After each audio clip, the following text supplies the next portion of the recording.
Direktur Reserse Narkoba Polda Metro Jaya, Kombes Pol Donald Parlaungan dan anak buahnya berinisial Y dipecat dari institusi Polri karena kasus pemerasan penonton asal Malaysia di konser Jakarta Warehouse Project atau DWP.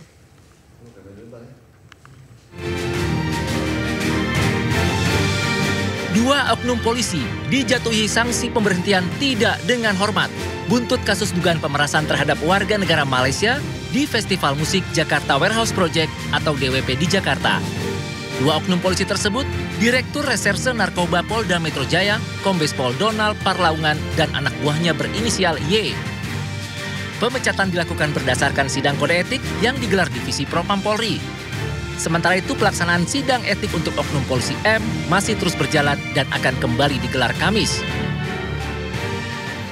Ya, sidang etik kemarin berjalan mulai dari jam 11 tanggal 31 Desember sampai tanggal 1 Januari hampir jam 4 pagi. Ya, dengan sidang untuk Direktur Narkoba, untuk Kasubdit sama untuk Kanit. Direktur sama Kadinnya sudah diputus PDDH dan mereka mengajukan banding. Ya, untuk Kasubdit masih diskors. Dilanjutkan besok pada hari Kamis. Festival Musik Jakarta Warehouse Project atau DWP ternoda usai adanya dugaan pemerasan yang dilakukan oleh oknum polisi terhadap 45 penonton DWP. Kapolda Metro Jaya memutasi 34 anggotanya. Mutasi tersebut dilakukan dalam rangka pemeriksaan terkait dengan dugaan pemerasan terhadap penonton DWP asal Malaysia. Kasus bermula dari unggahan viral di media sosial yang menyebutkan dugaan pemerasan oleh oknum polisi terhadap sejumlah warga negara Malaysia. Diketahui korban mengaku dipaksa tes urin. Mereka juga dimintai menunjukkan paspor dan membayar sejumlah uang, meskipun hasil tes narkoba negatif. Bahkan total kerugian akibat pemerasan mencapai 9 juta ringgit Malaysia atau setara 32 miliar rupiah. Polri pun tidak akan mentolerir pelanggaran apapun yang dilakukan oleh anggotanya dan memastikan bahwa mereka yang terbukti bersalah akan diberi sanksi sesuai hukum. Bahwasannya informasi tersebut dengan mengamankan terduga oknum yang bertugas pada saat itu.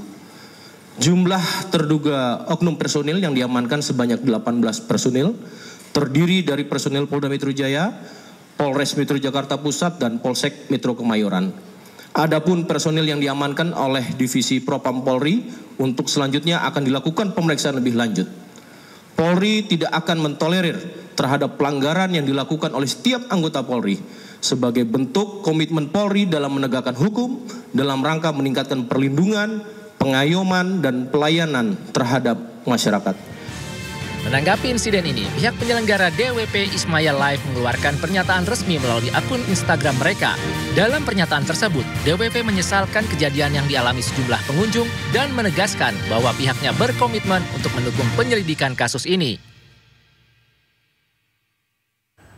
Kasus pemerasan penonton asal Malaysia dalam konser DWP mencuat setelah cuitan warga Malaysia di media sosial viral. Belasan anggota polisi yang bertugas dalam pengamanan konser tersebut diperiksa oleh Propam.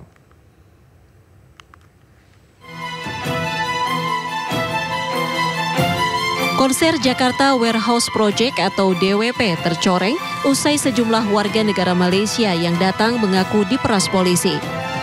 Para korban mengaku dipaksa menjalani tes urin saat sedang berjoget di konser dan diminta menunjukkan paspor. Bahkan beberapa terang-terangan mengaku diperas mulai dari 90 ribu ringgit Malaysia atau sekitar 320 juta rupiah meski hasil tes narkoba negatif. Para korban mengaku enggan kembali ke Indonesia untuk menonton konser. Usai viral, Divisi Propam Polri menangkap 18 anggota polisi mulai dari anggota Polsek, Polres hingga Polda. Diamankan sebanyak 18 personil, terdiri dari personil Polda Metro Jaya, Polres Metro Jakarta Pusat, dan Polsek Metro Kemayoran. Total kerugian akibat pemerasan ini diperkirakan mencapai 9 juta ringgit Malaysia atau setara 32 miliar rupiah. Penyelenggara DWP Ismaya Live mengeluarkan pernyataan resmi melalui akun Instagram mereka. DWP menyesalkan kejadian yang dialami sejumlah pengunjung dan menegaskan tetap berkomitmen untuk mendukung penyelidikan kasus ini.